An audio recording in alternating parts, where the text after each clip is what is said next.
የሲቢ የኢትዮጵያ ፕሪሚየር ሊግ 12ኛ ሳምንት ዛሬ በሚደረጉ 4 ጨዋታዎች ይጀምራል። በአዲስ አበባ ስታዲየም 7 ሰዓት ላይ በውድድር ዘመኑ ምንም ሽንፈት ያልገጠመው ፋሲል ከነማ አንድ ጊዜ ከተሸነፈው ኢትዮ ኤሌክትሪክ ይጫወታል። በአሰልጣኝ ዮሐንስ ሳሌ የሚመሩት አጼዎቹ በተደጋጋሚ ወደ መሪነት መምጣት የሚችሉበትን አጋጣሚ መጠቀም አልቻሉም። ተጋጣሚው ኢትዮ ኤሌክትሪክም ከመጨረሻ 5 ጨዋታ 2 ጨዋታ ብቻ ያሸነፈ ሲሆን ተከታታይ ድል ለማሳካት ዛሬ ከባድ ፈተና ይጠብቀዋል። ቀን 10 ሰዓት ባለፈው ዓመት በድክመቱ የቀጠለው ወልዋሎ ዓዲግራት ዩኒቨርሲቲ ከባህር ዳር ከተማ ይጫወታሉ። በአዳማ ሳይንስና ቴክኖሎጂ ዩኒቨርሲቲ ስታዲየም ደግሞ ምሽት 12 ሰዓት ላይ መቀለ ሰባ እንደርታ ከቅዱስ ጊዮርጊስ የሚያደርጉት ጨዋታ ተጠባቂ ነው። ከዚህ ጨዋታ ቀደም ብሎ 9 ሰዓት ሲል ወላይታ ዲቻ ከአርባ ምንጭ ከተማ የሚጫወት ይሆናል። በአዲስ አበባ የተሰሩ የኮሪደር ልማቶች ለብስክሌት ስፖርት ምቹ ሁኔታ መፍጠራቸው ተገለጸ።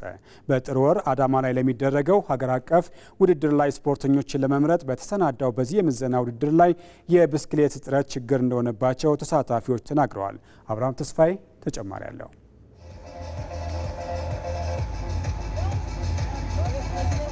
ከቅርብ ዓመታት ወዲህ አዲስ አበባ ውበቷ በተሻለ እየተገለጠ መጥቷል። ለዚህ ደግሞ በከተማው የተሰሩት የኮሪደር ልማቶች አስተዋጽኦአቸው የአንበሳውን ድርሻ ይወስዳል። የኢትዮጵያ ቀደምት ስፖርት የነበረው ብስክሌት ሀገሪቷን በኦሎምፒክ ደረጃ ቢያስጠራትም በነበረበት ከፍታ ግን ዛሬ ድረስ መዝለቅ አልቻለም። የአሁኑ አጋጣሚ ግን ቁጭትን ለማስቀረት መፍትሄ ይዞ መጥቷል። ለብስክሌት ስፖርት አመቺ የተደረገችው አዲስ አበባ እጅጉን ታንጻ መሰራቷ መነቃቃትንም ፈጥሯል።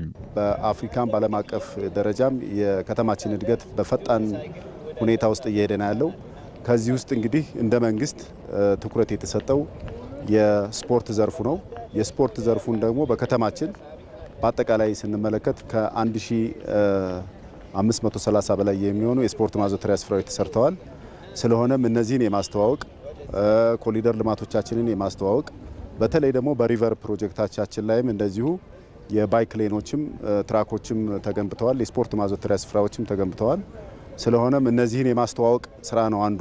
እንዲህ አይነት ምቹ ቦታዎች መመቻቸታቸው የኮሪደር ልማቱ አሁን ለብስክሌት ስፖርት ምቹ ሁኔታዎችን የፈጠረበት ሁኔታ ነው ያለው። አሁን ከዚህ በፊት ውድድር ለማድረግ ልምምድ ለማድረግ የምንቸገርባቸው ሁኔታዎች ነው የነበሩትና እንዲህ አይነት ቦታዎች ስፖርተኞቹ በቀላሉ ልምምዳቸውን ማከናወን የሚችሉባቸው እንደ ትራንስፖርቴሽን ወይ የሚጠቀሙበት ከአየር ብክለት ነፃ የሆነች ከተማ ከመገንባት አኳያ ፋይዳዎቹ ከፍተኛ ስለሆኑ ብዙ ጥቅሞች ስላሉት ስፖርተኞቹም ከብዛት የተሻሉ ጥራቶችንም የሚገኝባቸው ሁኔታዎች እየተፈጠሩ ነው ማለት ነው።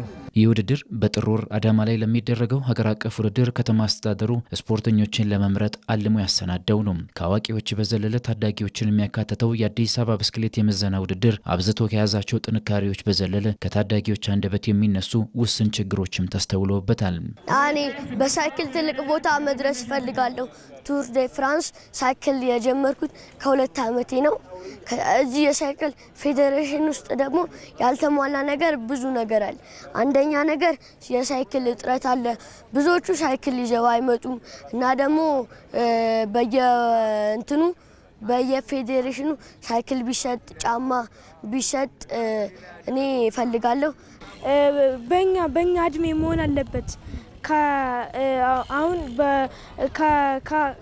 ከ10 እስከ 13 በእድሜያችን የሚመጥን ማድረግ አለባቸው። እነዚህ ልጆች የነገ ታዳጊ ናቸው። እነሱ ላይ ካልሰራን ነገ አገር ለውጥ ይመጣል ብሎ ማሰብ ፈጽሞ ዘበት ነው። ምክንያቱም እነሱ ናቸው ነገ ባሉት ልጆች ላይ መተካት የሚችሉት አይደል እንዴ? ስለዚህ ተተኪ ላይ ታዳጊ ላይ እነሱ ላይ ከሰራን ነገ ጣፋጭ ውጤት እናመጣለን። በእርግጠኝነትም እንኮራለን በሰራነው ስራ ማለት ነው። አሁን ላይ የብስክሌት ቁሳቁሶች ዋጋ እጅግ ውድ ከመሆናቸው የተነሳ የአዲስ አበባ ብስክሌት ፌዴሬሽን ይህንን ችግር የመፍታት አቅሙ የለኝም ይላል። የአንዱ ሳይክል ከአንዱ ሳይክል ደግሞ የተሻለ መሆን ውድድራቸውን ከልምምድ ጀምሮ እስከ ውድድር ድረስ የተወሰኑ ልዩነቶች ይኖራሉ። ያው ዞሮ ጊዜው የውድድር ስለሆነ ክለቦችም ተወዳድረው ተፎካካሪው ነው የተሻሉ ብስክሌቶችን እንዲያስገቡ ያው ኮሙኒኬትም እያደረግን ነው፣ እየተነጋገርን ነው እነሱ ጋር። በዛ መንገድ ያው ይቀርፋል ብለን ተስፋ እናደርጋለን ማለት ነው። የከተማው ወጣቶችና ስፖርት ቢሮ ግን የሚቻለኝን አደርጋለሁ ሲል ቃል ገብቷል።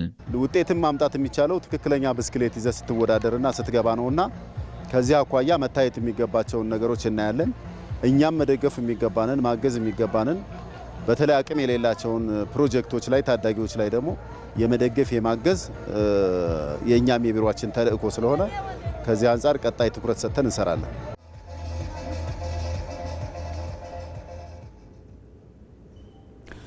እንደ ሀገር ውጤታማ ብሔራዊ ቡድን ለማፍራት በታዳጊ ፕሮጀክቶች ላይ በትኩረት ሊሰራ እንደሚገባ ተገልጿል።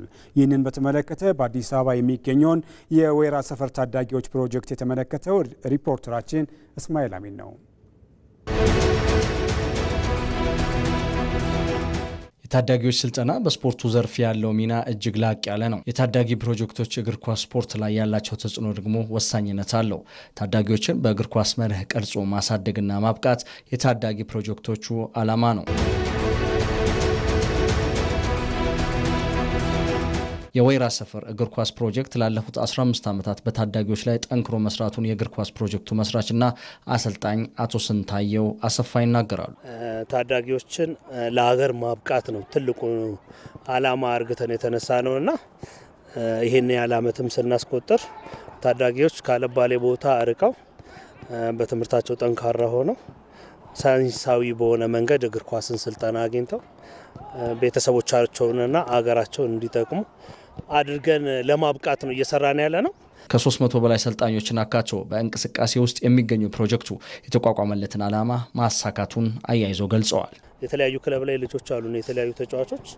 ትልቁ ነገር ደግሞ እዚህ ካለው የተሻለ ፋሲሊቲ ያለው ቦታ ላይ ሄደው እንዲጫወቱና ነገ ደግሞ አገራቸውን ወክለው በብሔራዊ ቡድንም በክለቦችም ታቅፈው ስኬታማ እንዲሆኑ ነው እኛ ጠንክረን እየሰራን ያለ ነው ማለት ነው። ከቴክኒክ ከፓስ ከተለያዩ ነገሮች ጀምሮ ማለት ነው ድሮ ከነበረኝ አንጻር አሁን የተሻለ ደረጃ ላይ ብዬ አስባለሁ ማለት ነው። እኔ መድረስ የምፈልገው ያው ፕሮፌሽናል እግር ኳስ ተጫዋች መሆን ነው።